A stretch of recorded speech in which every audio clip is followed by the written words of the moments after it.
Ladies and gentlemen, do any of you like sports? No. Do any of you like TV shows? What about music? Do you like anything? Honestly, what's wrong with you? Do you like chess?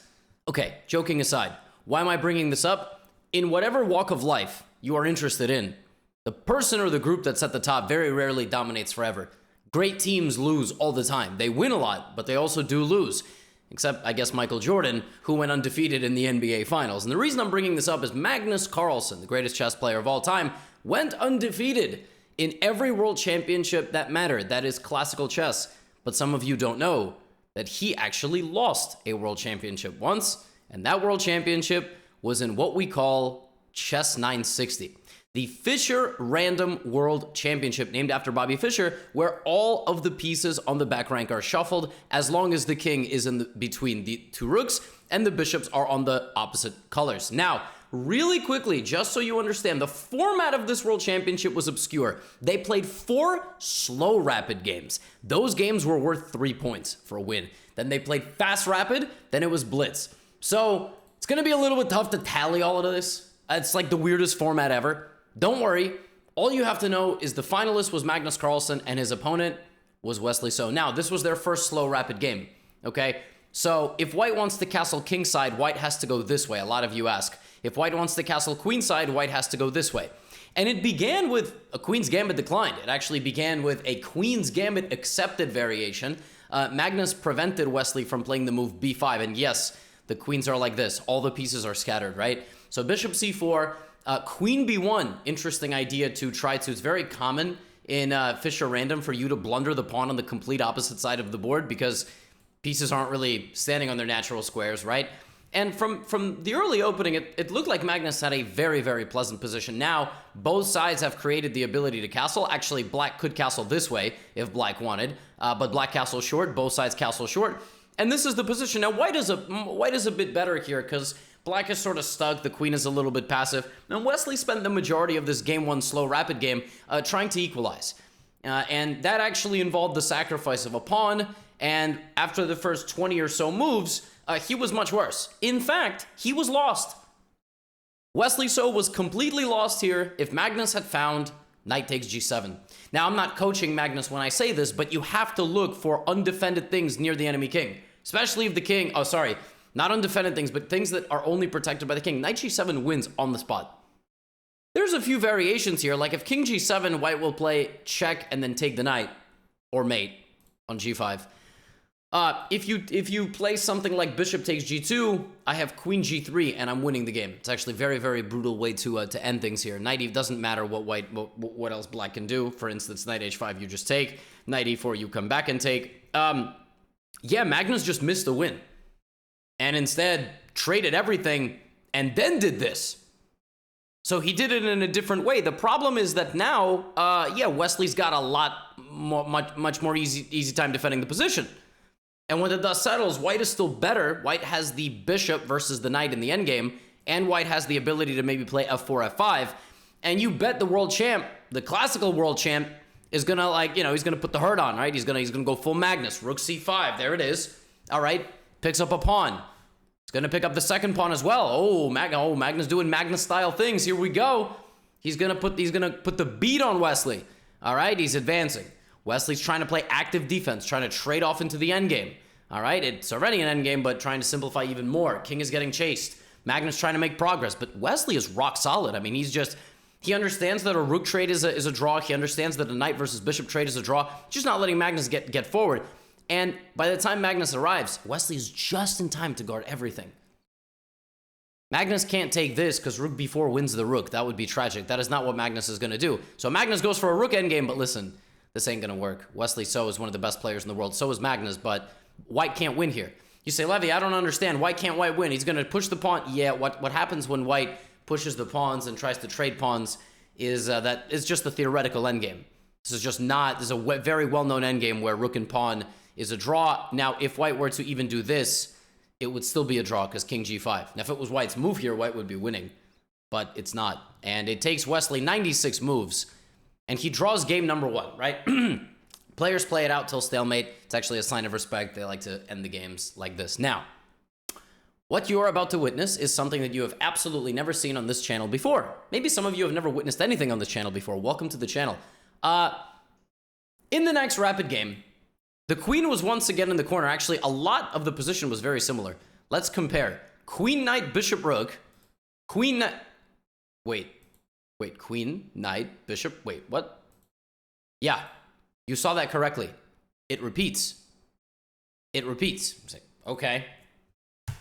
D4 from Wesley. Wesley does not do anything else, right? B6. Knight G3, bishop A6. It would be only fair, right, that they got to repeat the positions that they were playing. So, B3, E6. All right, Wesley's doing this a little bit differently. All right, we still have a Queen's Gambit structure and kind of more or less traditional development. Now it just looks like a totally normal game. So the position takes on kind of a similar structure as the last one, a little bit different. Now Wesley comes to F5 and grabs the bishop. He's like, no, that bishop is mine. Not that he gets any sort of sizable advantage for it. As you can see, the evaluation is still completely equal. But he starts pushing, right? And he starts pushing. And Magnus starts fighting back. And Wesley just, doesn't want anything to happen on this side and takes the pawn. And then here, Wesley does something very interesting. He plays F3. Now, the engine it's not completely in love with this move, but the whole idea of F3 is to play E4. And Wesley just wants to open the center, right? He's trying to play on multiple sides of the board here. Magnus decides to solve his problems tactically with knight E5, allowing Wesley to have very strong pawn play. Magnus could take on E4, but in this position, knight E5 is not going to do it. He has to go here, he has to go here, he has to kind of play. This is a bit bold because now this is hanging, and there are problems in the black position. He kind of overextended himself. He grabs a pawn, which absolutely activates all of white's pieces. All right, Magnus now has to hang on for dear life. Bishop H6 from Wesley. The only move that holds here, apparently, is Queen D7. Anticipating some crazy capture on G7 and taking here, and there's no attack. And if you play Knight F6, then I play Rook F6. And apparently, there's just no win. You have to play Queen D7. Instead of that, Magnus defends a little bit more passively and then jumps into D2. That is a fork. This is just a pure battle of who can calculate better than the other guy. Rook F7, sacrificing the rook. Check. The king runs out. Bishop back to E5. Wesley So is down a full rook. 5 points of material. And yet the evaluation is plus 0.1. That means that he has more than enough compensation here. Magnus creates counterplay. We have a check. The king runs. A check. The king runs, a check, the king runs. Look at Magnus's king doing zigzags to avoid the bullets. Knight takes C8, the queen has fallen. So has this. But now the rook falls and this pawn falls. And Wesley has used that attack to get into a pawn-up endgame. Talk about super GM check. This dude just moved his bishop to the other side. Have you ever seen a move like this? This dude just went bishop A1 to H8, unironically. And it's the top engine move. He gets all his pieces out of the way and just starts to push. And suddenly, Magnus hangs a knight. Magnus played knight to E3 in time trouble. I mean, it's already a problem here. I think Magnus blundered rook E2 G4. Yeah, this is what he blundered. And now there's no way to prevent rook E7, which would win something. So Magnus does this, hangs a knight, and Wesley converts. This is just a completely winning endgame for white because of his pawn. He defends everything, comes back, and they almost repeat moves here, but they don't. Yeah, they ends up move 72. Wesley wins the game. So Wesley outplays Magnus in the first set of the games in slow play. They play the same position, and Wesley wins. Now we have the next position. So Wesley's white. Okay, Wesley starts with white here, and things are totally different. You got bishops in the middle. White can castle queenside. White would have to, for white to castle kingside, you would need to clear all these pieces out. So the chances that white castles kingside are extremely low, right? So we have E4 and D4, center pawns. We have a French defense by Magnus, advanced French, right? And this time we have quick development in here by Wesley. He locks the structure. That's going to be a structure. Here come his pieces. Here comes the bishop. Here comes the knight. Here comes the bishop. Here comes the pawn, anticipating something going to B6. Well, A5. Nope, Magnus doesn't care. He's jumping in here. Now Oh, we have a trade. So Wesley trades things and likes his endgame chances here. Knight bd4. Here goes the... He really wants to trade. He really likes his chances. Long castle.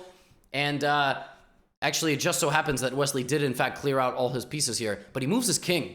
He gets his king involved into the game. But if you notice the evaluation, Magnus has the edge.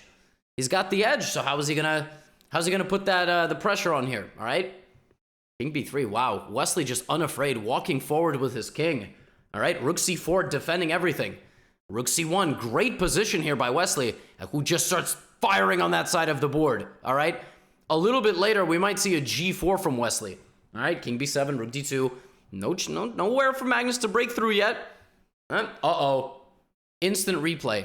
The knight swap. It's very important which knight goes there, because now a knight can go to c3, and in the future, a knight can go out that way. So, knight takes c6. Rook takes, and now White's rook is going to get in on the 7th rank, but also the pawns are going to fall. Wesley So is outplaying Magnus on the border of middle and endgame. Things that Magnus does to other people. You understand the significance of this? This is crazy stuff. He is slowly outplaying Magnus. Look at this dominance. If you saw a game like this and Magnus was playing White, you would go, oh, yeah, duh. But it's Wesley doing it to Magnus, all right? Look at this slow expansion, taking away the pawns. Rook b6, that's it. Wesley has evaluated, this pawn's not going anywhere. Here comes check, here comes check. No, we're not repeating. We're not repeating. And if you're wondering why the pawn hasn't started running, it's because White's pawn is faster. You go here, it's mate. I'm threatening a mate with my rook, knight, and pawn, so Black has to bring his pieces back. Knight c7, rook e6, and well, still checking, still working on it, but the pawn's gone. It's 2-on-1. Totally winning endgame now. And once those pawns get rolling, they're going to win. And this is totally different from the last rook endgame you saw, because it was 2-on-1 on the same side. 2-on-1 on opposite sides is not winning. I mean, it's not a draw. Rook f6. So b5. And Magnus resigns. He just resigns the game. It doesn't matter where he goes. His king is going to get booted, and White is going to promote. a6. White is much faster here on the front of promotion. Wesley has just won 2 games. He's up 2. He made 1 draw. He won 2 games. Now, instant replay of the starting position. You saw the bishops in the center, king all the way on one side. We have the same game, but the players flip the colors. All right? What? What? Okay, that is how you start a bullet game. And yet, like, let's say you're tilted in bullet, you play h4, you play, a4. Magnus literally does this because the king is there. He's just gonna ask, where is the king gonna go? And he doesn't care that he's surrendering the center a little bit. He'll get the center, don't worry. But wait, is Magnus, is that just a free pawn? Apparently. Magnus senses danger in the match. He understands that he has to win, so he plays queen e2, Wesley defends. All right, so he won the pawn back, but at what cost? The cost is development. The queen is the one that went out, so now the queen is going to get hit, and Wesley's pieces are going to get to move here. Queen moves. Now Wesley castles long, right? That king was always going to castle long. The other way would have been too long, so we have this. Okay, folks, after 10 moves, I think Black is better. And it's not because the eval bar says it. Look at the position. Black is castled, pieces out. White's only got a queen out. Where's White going to go? White has to move a lot of pieces here in order to castle. He begins making preparations. Wesley's like, g5. Magnus, you're not gonna castle short, are you? Got to move that queen again. And now check this move out. Oh my god. Oh my. If you take, that's a fork. If you take, that's a fork. Bishop takes b2, bishop c3. Let's count the material. Magnus is a pawn up. Not only is his position much better, he has an extra pawn. He just plays queen f6. Magnus plays h4. Wesley's like, bro, what? Knight c4? What are we even doing here? Like, I feel like we're totally on different wavelengths. We can trade the queens. I'm still a pawn up. I got 5. You got 4. Look at your development. You got 5 out of 6 pieces on the back rank. And here's another pawn. We've never seen something like this, folks. We have never seen Magnus, I think, in this state of disarray. Rook d4 comes in. All right, c5, very strong. That idea was good. It was an interesting idea in the opening, but Magnus lost way too much time playing a4, a5, a6, and so on, and trying to poke holes at the black position. Wesley's just using everything. He's just used all his pieces here. We have knight c3, takes, some trades, yes. At the end of the day, it's still 4 pawns for Wesley and 2 for Magnus. It's still that border of middle and endgame, a queenless game, if you will. Wesley is understanding these positions super well. And now it's time to go and collect that a-pawn that you just left to die. It's gone. Magnus has 1 pawn left. Here comes knight d5. Okay. Trade. Rook d6, centralizing. Okay, you can get in there. That's fine. Rook h8. And I'm just gonna go here. You can take my pawns. I'm gonna push my pawns. Here we go. 3-on-1. The only way that white can save this game is by going here and trying to trade something. Maybe you can get another endgame where you can hold. We saw 2-on-1 on opposite sides is totally not a draw. 2-on-1 on the same side is. So Wesley's gonna try. There it is. Pawn's running. He stops the check. All right, Magnus tries to bring his king. That pawn's running. Okay, now rook h7. We have rook takes, rook f6. Oh, that's so clever. Do you understand why that's so clever? Because now you won the pawn, but you are not going to be able to move. For the second game in a row, we have a 2-on-0 on one side of the board. Wesley just runs his king forward and starts to push. And this race is a losing race for white. 2-on-1 on opposite sides just doesn't work. And the game ends as Wesley plays his next pawn move, and that's it. After the first section of this World Championship match, where you were given 3 points for winning a slow rapid game, Wesley was up 10.5, 1.5, because he won 3 and he drew 1. 3 times 3 is 9, plus 1.5 is 10.5 quick maths. All right? Wesley is dominating. He's got to score 12.5, excuse me, because they're playing best of 24 points. So, totally nuts, right? Now, this was the first day. So they ended, they went home, they slept. Magnus probably punched something or someone, hopefully not a relative, hopefully a stranger on the street. He came back the next day. It was a draw in the first round, right? They drew in their first slow, faster, rapid game. And then now this was the position. So we've seen games where the king and the rook were like over here. The bishops are a little bit more scattered here. And this game, Wesley began with the birds opening. Although, obviously, there's no real openings in Fischer Random, right? F4, knight b6, and d5. It's actually exactly how the bird opening goes, f4, d5, but everything else is on a different square. Now a very interesting idea, e4. And Wesley brings out his queen like this because there is no way for black to exploit this. See, if black could play knight f6 and attack the queen, this would really be stupid by white. But there's no way for black to exploit this. And if black tries to play something like queen c6, looking for a trade of queens, then there's this, okay? And this is just a damage structure. Like, you've made irreparable damages to your pawn structure already on move 5, right? So, knight fd7, knight e3, and Magnus plays this. He doesn't chase the queen. I suppose there's something he didn't like. It looked okay to me, but he didn't like it, right? So bishop f2, knight f5, and wait. Wesley's already much better on move 7.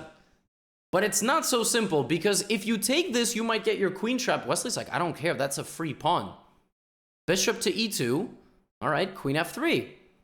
It's like Magnus was very provocative in this match. Not like with anything he was doing or wearing, but he was like really provoking Wesley to take pawns and try to, you know.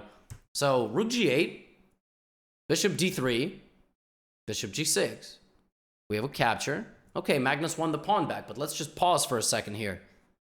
2, 4, 2, 3, 1. That's a bad weakness for black.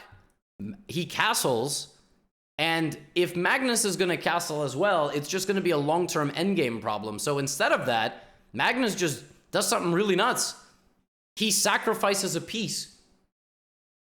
Huh? Yeah, he just pushes his pawns into his bishop, and the bishop just dies. And Magnus is like, all right, if I'm going to go out, I'm going to go out with a bang right now. But the problem is, Wesley just calls his bluff. And, well, what do you do when you're up material? You don't even think. Bishop takes knight. The less pieces your opponent has, the better. All right? For some, it's less I know the better, like Tame Impala in this case, right? Less pieces the better. At the end of the day, one guy just has 2 horses. The other guy has 1. Magnus is playing G4. Magnus plays knight F3, but Wesley just moves his king. Can't take the rook. The queen is hanging. Queen's got to go. Check. You're going to take my rook. I'm going to take yours. Check. And now, I'm not even going to take your knight. I'm going to save my knight first. And queen F7, it ends in spectacular fashion. I'm not going to take the knight. Why didn't Wesley take the knight? What is he doing? Rook A4 is mate.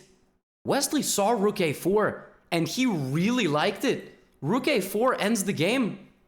Magnus resigned. Magnus did not win a game. They were slated to play 12 rounds of chess. 4 slow rapid, 4 fast rapid, and 4 blitz. They made it to the halfway mark. It took Wesley 6 games and 6 games only to win 4. 4 out of 6 games were won, and Wesley So is the reigning, defending Fischer Random World Champion in 2019. 2019 was the first year that FIDE, the international governing body of chess, recognized Fischer Random as a legitimate world championship format. And I wanted to make this video because I realized I had never made this. I had never talked about the one world championship match that Magnus lost, and it wasn't close. I think Wesley might be the best Fischer Random player in the world. Well, no, I mean, like, he's the world champion, but, you know, like, you never know. They haven't played in 3 years, so if they played again, who knows what would happen. But also, they just announced that in 2022 or 2023, there's going to be another Fischer Random World Championship. So Wesley is set to defend his title, and more news to come. But yeah, this was the one world championship that our current GOAT, maybe all-time GOAT, never won. Not only did he not win it, it wasn't close. So, you know, deep down, I feel like Magnus, he wants this one. He wants another one, but there's a lot of chess variants, and I don't think all of them get as much respect at the highest level like Fischer Random. For example, Fischer Random versus Atomic Chess, right? I don't think these guys are going to try to win the World Championship of Atomic, but they are going to try to win this one because all the pieces move the same. There's just no openings. Let me know if you enjoyed the video. I'll see you in the next one. Get out of here.